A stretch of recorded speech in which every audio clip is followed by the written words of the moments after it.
নমস্কাৰ as a time অসমৰ অন্য এটা নতুন ভিডিঅ'লৈ আপোনালোকক সকলোকে স্বাগতম জনাইছো। আজি ভিডিঅ'টো আমাৰ অংগনবাড়ী কৰ্মী সহায়িকাৰ বাবে খুবেই গুৰুত্বপূৰ্ণ আৰু এটা লেটেষ্ট আপডেটৰ ভিডিঅ' হয়। আপোনালোকে নিশ্চয় শুনা পাইছে অসম বৃক্ষ অৰ্থনীতি বৃদ্ধিৰ ক্ষেত্ৰত অসম চৰকাৰে অমৃত বৃক্ষ আন্দোলন উদযাপন কৰিবলৈ গৈ আছে আৰু যেটো 17 ছেপ্টেম্বৰত উদযাপন কৰিব। সেই হেতুকে আপোনালোকে কেনেকৈ এই অমৃত বৃক্ষ আন্দোলনৰ ৱেবছাইটত আপোনালোকে ৰেজিষ্ট্ৰেচন কৰিব এটা সকলোৰে বাবে গুৰুত্বপূৰ্ণ, কিয়নো ইয়াতে আপোনালোকে ফটো আপলোড কৰিব লাগিব আৰু জিঅ' টেগৰ ফটো আপলোড কৰিব লাগিব আৰু আপোনালোকে চৰকাৰে প্ৰদান কৰিব 100 টকাকে এটা গছৰ প্ৰতি। সো সেই হেতুকে মই আপোনালোকক কৈ আছো আপোনালোকে ৰেজিষ্ট্ৰেচন কেনেকৈ কৰিব সবিশেষ এইটো ভিডিঅ'ত অংগনবাড়ীটো দেখাই দিয়া হ'ব। সো বলক পলম নকৰাকৈ ভিডিঅ'টো আৰম্ভ কৰোঁ। তেন্তে ইয়াতে আপোনালোকে নিশ্চয় দেখা পাইছে গুগল বা ক্ৰম ব্ৰাউজাৰ হাতত ওপেন কৰি ল'ব। ইয়াতে আপোনালোকে সাৰ্চ কৰিব অমৃত বৃক্ষ আন্দোলন.com। সাৰ্চ কৰি দিয়াৰ লগে লগে আপোনালোকৰ সন্মুখত এনেকুৱা এটা ইন্টাৰফেস আহিব অমৃত বৃক্ষ আন্দোলন। সো আপোনালোকৰ সুবিধাতে মই এই ৱেবছাইটৰ লিংক মই ডেসক্ৰিপশন বক্সত দি থম, আপোনালোকে তাৰ পৰা ডাইৰেক্ট লিংকত সোমাই যাব পাৰিব। সো ইয়াতে আপোনালোকে সিম্পলি ক্লিক কৰিব অমৃত বৃক্ষ আন্দোলন গভিন। সাৰ্চ কৰি দিয়াৰ লগে লগে আপোনালোকৰ সন্মুখত এনেকুৱা এটা ইন্টাৰফেস শো কৰিব আৰু আপোনালোকে ইয়াতে ইংলিছো সিলেক্ট কৰি ল'ব পাৰিব, অসমীয়াও সিলেক্ট কৰি ল'ব পাৰিব। সো আপোনালোকে কি কৰিব ইয়াতে অসমীয়া আৰু ইংলিছৰ তলত এটা 3 লাইন অপশন দেখা পাব, ইয়াতে আপোনালোকে সিম্পলি ক্লিক কৰি দিব। দিয়াৰ লগে লগে ইয়াতে আপোনালোকে নিশ্চয় দেখা পাইছে পঞ্জীয়ন অৰ্থাৎ ৰেজিষ্ট্ৰেচন। সো আপোনালোকে কি কৰিব কেৱল ৰেজিষ্ট্ৰেচন অপশনটোত সিম্পলি ক্লিক কৰি দিব। দিয়াৰ লগে লগে আপোনালোকে নিশ্চয় ইয়াতে দেখা পাইছে আয়গত আশা হাইস্তৰ শৈক্ষিক প্ৰতিষ্ঠান গাঁওৰক্ষী বাহিনী চাহ বাগান অন্যান্য প্ৰতিষ্ঠান। সো যদি কোনোবা আত্মসহায়ক সদস্যই মোৰ ভিডিঅ'টো চাই আছে, আশা কৰ্মীয়ে চাই আছে বা কোনো শৈক্ষিক প্ৰতিষ্ঠানৰ চাই আছে, তেনে ক্ষেত্ৰত আপোনালোকে কি কৰিব মোৰ কমেন্ট বক্সত আহি লিখিব যে আমাৰ বাবে এটা এনেকুৱাকৈ ৰেজিষ্ট্ৰেচনৰ ভিডিঅ'টো বনাই দিব। সো মই আপোনালোকৰ সুবিধাতে এনেকুৱাকৈ ভিডিঅ' বনাই দিম। আজি ভিডিঅ' মই কেৱল অংগনবাড়ী কৰ্মী সহায়িকাৰ বাবে ভিডিঅ'টো বনাইবলৈ লৈ আছো। সো আপোনালোকে কেৱল অংগনবাড়ী বাইদেউসকল ইয়াতে অংগনবাড়ী অপশনত সিম্পলি ক্লিক কৰিব। ক্লিক কৰাৰ লগে লগে আপোনালোকৰ সন্মুখত এটা নতুন ইন্টাৰফেস খোল খাব। নিশ্চয় আপোনালোকে দেখা পাইছে পঞ্জীয়ন অংগনবাড়ী। অনুগ্ৰহ কৰি তলত দিয়া বিৱৰণ পূৰণ কৰক। চিহ্নিত ক্ষেত্ৰসমূহ বাধ্যতামূলক। অৱস্থান বুনিয়াদী তথ্য আপোনালোকে অৱস্থানটো ইয়াতে সিলেক্ট কৰিব, ৰুৰেল না আৰবান। যদি আপুনি গাঁৱৰ কৰ্মী হয় তেনেকৈ আপুনি ৰুৰেল দিব আৰু যদি আপুনি নগৰৰ হয় আৰবান দিব। সো মই ৰুৰেল দি দেখাই দিলো আপোনালোকক। শ্ৰেণী অৰ্থাৎ প্লিজ সিলেক্ট আপুনি ওয়াৰ্কাৰ নে হেল্পাৰ। যদি আপুনি অংগনবাড়ী কৰ্মী হয় তেনেকৈ ওয়াৰ্কাৰ দিব আৰু যদি হেল্পাৰ হয় মানে সহায়িকা হয় তেনেকৈ আপোনালোকে হেল্পাৰ বুলি সিলেক্ট কৰিব।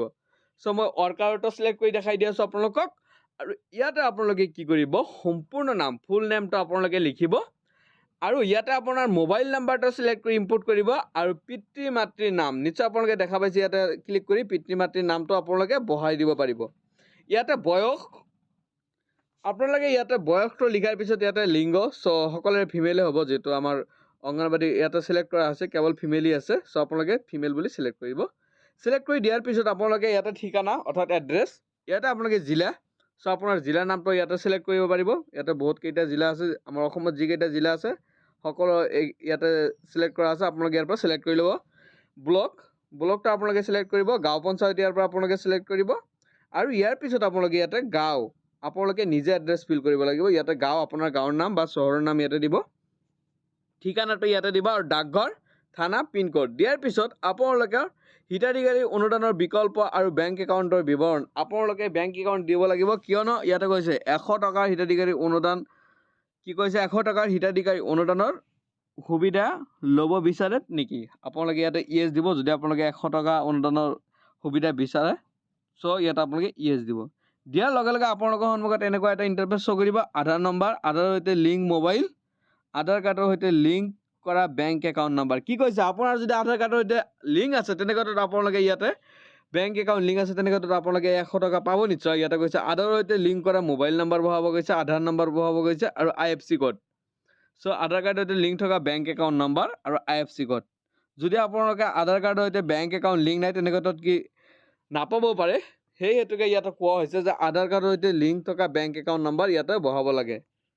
আৰু আপোনালোকে কি কৰিব বেংকৰ পাছবুকৰ প্ৰথম পৃষ্ঠা চুজ এণ্ড ফাইল সিলেক্ট কৰি আপোনালোকে বেংকৰ পাছবুকৰ প্ৰথম পৃষ্ঠা ইয়াত ভৰাই দিব পাৰিব।